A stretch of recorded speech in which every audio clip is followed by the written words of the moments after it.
میں نے ایک دفعہ اپنے صاحب رحمۃ اللہ علیہ سے پوچھا، میں نے کہا حضور یہ قرآن میں خوف کا بھی لفظ آیا اور خشیت کا بھی آیا، تو اس میں فرق کیا ہے؟ ہم معنی ہے یہ لغت میں، ایک تو معنی اہل زبان کریں گے اور ایک معنی اہل نظر کریں گے، کیونکہ لفظ تاثیر سے بنتے ہیں، تلفظ سے نہیں۔ اہل دل آج بھی ہیں اہل زبان سے آگے۔ تو میں نے کہا حضور صوفیاء میں بھی کوئی معنی ہے؟ تو فرمانے لگے بالکل ہے۔ میں نے کہا دلیل؟ کہنے لگے حضرت عارف رومی نے لکھا ہے، عارف رومی نے لکھا ہے کہ یہ جو خوف ہوتا ہے یہ گناہوں کا ہوتا ہے۔ میں نے غلطیاں کی ہیں تو کہیں میرا رب ناراض نہ ہو جائے، اور یہ جو خشیت ہوتی ہے نا یہ عاجزی کی ہوتی ہے۔ اس کا معنی یہ ہے کہ میرے سر کا سائیں کہیں ناراض نہ ہو جائے، کہیں ناراض۔ حضرت رومی نے مثال دی ہے، وہ کہتے ہیں ایک بادشاہ کے پاس نا دروازے پہ ایک عورت مانگنے آئی، فقیر نہیں، بادشاہ کو پسند آ گئی، اس نے نکاح کر لیا۔ ابھی سویرے فقیر تھی، شام کو ملکہ بن گئی، 1 منٹ لگا۔ صبح فقیر تھی، مانگ رہی تھی، ہاتھ پھیلا رہی تھی، شام کو ملکہ بن گئی۔ بڑا اعزاز دیا بادشاہ نے، بڑا نوازا، 20 کنیزیں، کام کرنے والی، مال دولت سارا کچھ۔ لیکن وہ بی بی روز روتی، کبھی مصلے پہ بیٹھ کے روتی، کبھی قرآن پڑھ کے روتی۔ صبح سے شام تک 20 دفعہ کنیزیں دیکھتی تو روتی۔ بادشاہ نے حکم دے رکھا تھا کہ اس کے ابرو کا اشارہ ہو جائے تو جو یہ مانگے اسے دے دیا جائے، لیکن وہ روتی رہتی، وہ روتی رہتی، وہ روتی رہتی۔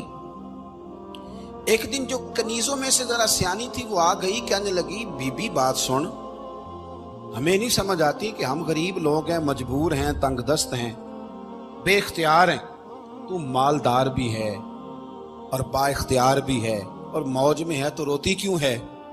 تو وہ کہنے لگی تمہیں پتہ نہیں میں کیوں روتی ہوں، میں جب پلٹ کے اپنا ماضی دیکھتی ہوں نا تو میں سوچتی ہوں کہ میں اس قابل نہیں تھی، اس نے نظر کرم کر دی ہے، تو اب سارا دن روتی رہتی ہوں کہ کہیں میرے سر کا سائیں ناراض نہ ہو جائے۔ میں اس قابل نہیں تھی، میں اس قابل نہیں تھی، پتہ تے سارا ہے نا سردار نو کیتی ایدہ پردہ چپایا ہی تیرا پلا اسی، میں قابل نہیں تھی۔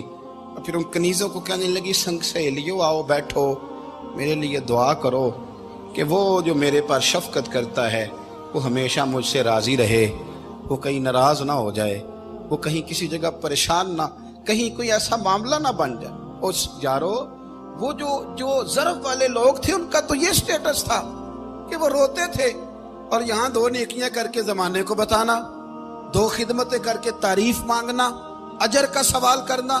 میرے رسول کریم علیہ السلام نے فرمایا صبح قیامت کچھ لوگ اللہ کے حضور حاضر ہوں گے، اے اللہ ہم حاجی تھے، نمازی تھے، سخی تھے، عبادت گزار تھے۔ اللہ فرمایا کہ کیا لینے آئے ہو؟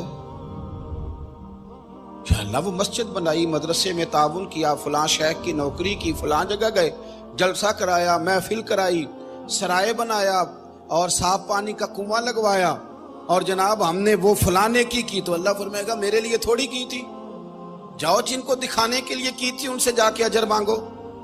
تمہارا تو خیال تھا واہ واہ ہو جائے، بلے بلے ہو جائے، اور مٹی دیں، مٹی رہنا ہی ایویں کادی بلے بلے، اج مٹی دے اتے بندیا تے کل مٹی دے تھلے۔ عجیب بات کرتے ہیں صاحب لوگ، اور بتلانا اور دکھانا اور ظاہر کرنا اور پھر اس کا تذکرہ کرنا، اور تھوڑی سی خدمت کر کے نا، تھوڑی سی اس کا جناب ذکر کرنا۔ حضرت علی المرتضیٰ نے ایک اور بات ارشاد فرمائی، فرمانے لگے اس بندے کو مبارک ہو جس کو زیادہ لوگ جانتے نہیں، جو زیادہ مشہور نہیں، جو شہرت کا خواہش مند نہیں، جو ریاکار نہیں، اسے مبارک ہو۔ جو اخلاص کے ساتھ کونوں میں چھپ کے اپنے رب کی عبادت کرنے والا ہے اسے مبارک ہو۔ جو بچتا ہے شہرت والی جگہوں سے اسے مبارک ہو۔ آپ یقین کریں جن کو بڑے لوگ جاننے لگ جاتے ہیں ان کے حقوق بڑھ جاتے ہیں، جن کا زیادہ نام ہو جاتا ہے ان پر تو سرکاری پابندیاں بھی زیادہ ہو جاتی ہیں، وہ تو بڑی جگہوں پہ الجھتے ہیں۔ کئی دفعہ ان کے پاس تو اپنے مسلح کے لیے وقت نہیں بچتا، اپنے لیے وقت نہیں بچتا، اپنے گناہوں پر رونے کا وقت نہیں بچتا۔ شہرت کا شوق پیدا کرنا اور ہر وقت پروگرام بنانا کہ میں مشہور ہو جاؤں، اس کے لیے تگ و دو کرنا، اب تو یہ چسکا بڑھ گیا ہے۔ او مولا علی سے پیار کرنے والوں سنو، حضرت علی فرماتے ہیں اسے مبارک ہو، اسے مبارک ہو جو زیادہ مشہور نہیں، اسے مبارک ہو، اس لیے کہ میرے نبی پاک علیہ السلام نے فرمایا جس نے دنیا میں شہرت کا لباس پہنا، اللہ قیامت میں اسے ذلت کا لباس پہنائے گا۔ بچے بچے چھپے، اٹھو بلیا، چلو تھے وسیے جتھے وس دینی سارے انے، نہ کوئی ساڈی ذات پچھانے نہ کوئی سانو منے۔ تھوڑا سا بچے، تھوڑا بچے، میرا نام ہو جائے، مجھے جانا جائے، مجھے پہچانا جائے، اس چکر سے تھوڑا باہر نکلیں۔ سنو میرے دوستو، حضرت مولا علی شیر خدا رضی اللہ تعالیٰ عنہ کیا فرماتے ہیں؟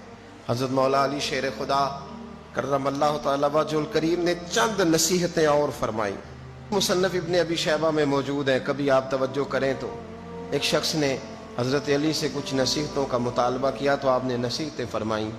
حضرت علی فرمانے لگے اپنے رب کے علاوہ کسی سے امید وابستہ نہ کرنا، اور فرمایا اگر ڈرنا ہوا نا کبھی تو اپنے گناہوں سے ڈرنا، امیدیں اپنے رب سے، اس سے مانگو، اس کے حضور بیٹھو، اس کی ذات پر تم اپنی امیدیں وابستہ کرو، وہ تمہیں نوازے گا، وہ تمہیں دے گا، اور اپنے گناہوں سے ڈرو۔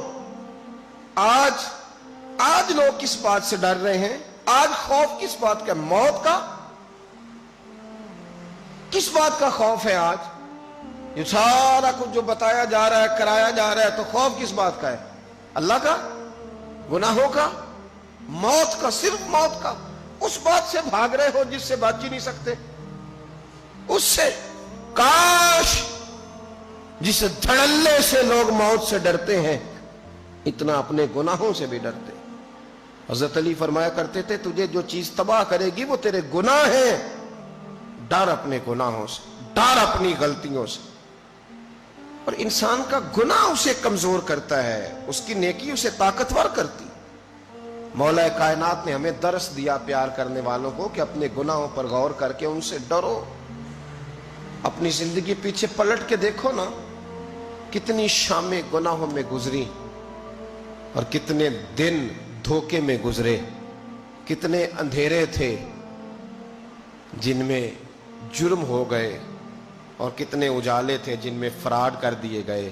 اپنے گناہوں سے ڈرو۔ پھر حضرت مولا علی شیر خدا کرم اللہ تعالی وجہ الکریم ارشاد فرمانے لگے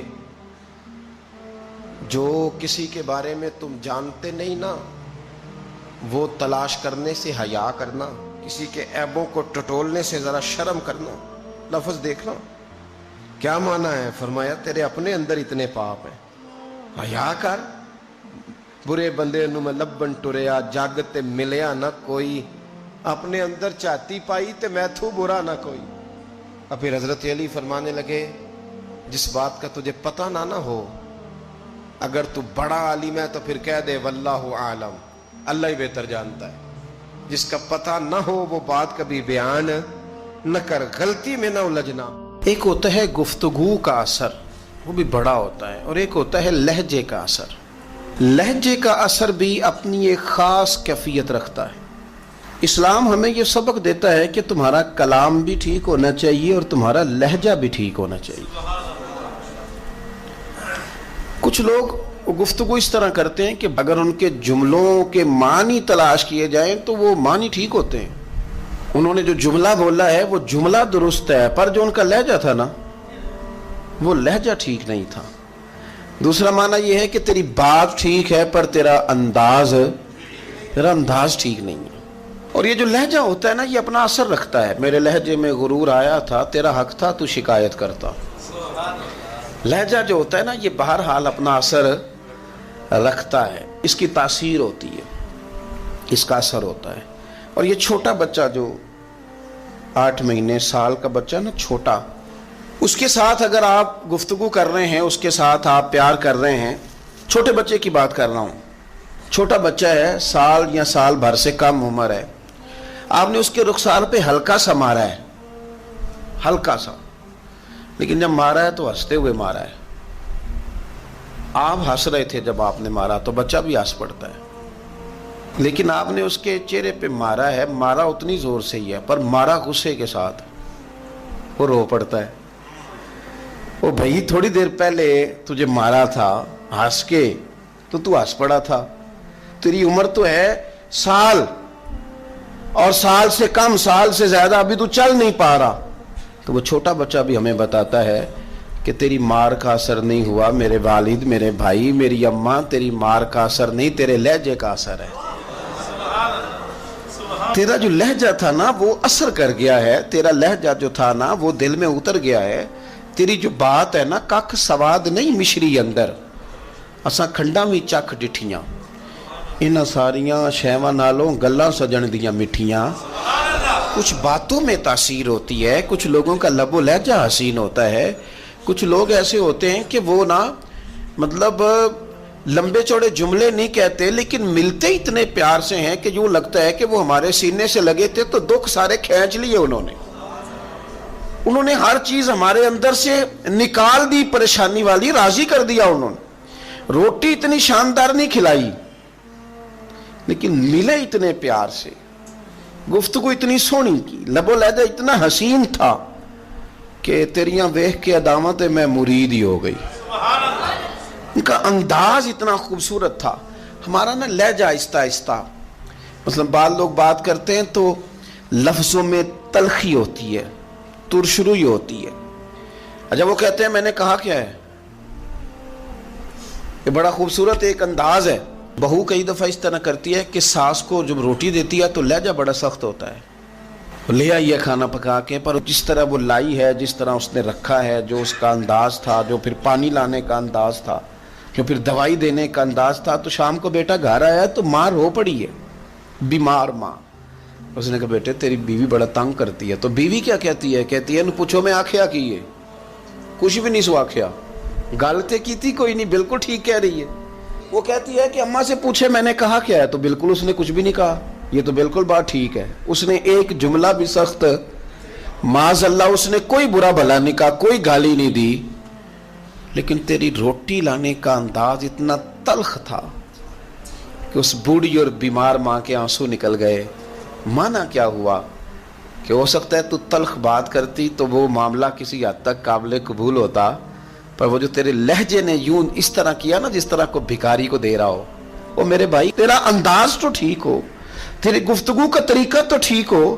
وہ کہتے ہیں کہ معاملات تو نصیبوں سے ہیں، پر چلو یار ملاقات تو ٹھیک ہو نا. کچھ لوگ ایسے ہوتے ہیں کہ ایک لمحہ مل جائیں تو ان کی ملاقات کی یاد کبھی دوبارہ آئے نا تو وہ یاد بھی بندے کے دکھ سارے دور کر جاتی ہے، طبیعت کو تازہ کر جاتی ہے. اور اگر آپ نے ابھی تک ہمارا چینل سبسکرائب نہیں کیا تو فوراً سبسکرائب کیجئے، ساتھ ہی بیل آئیکن پر کلک کریں تاکہ مزید آنے والی ویڈیو ہے وہ آپ کو وقت پر ملتی رہیں. اللہ حافظ.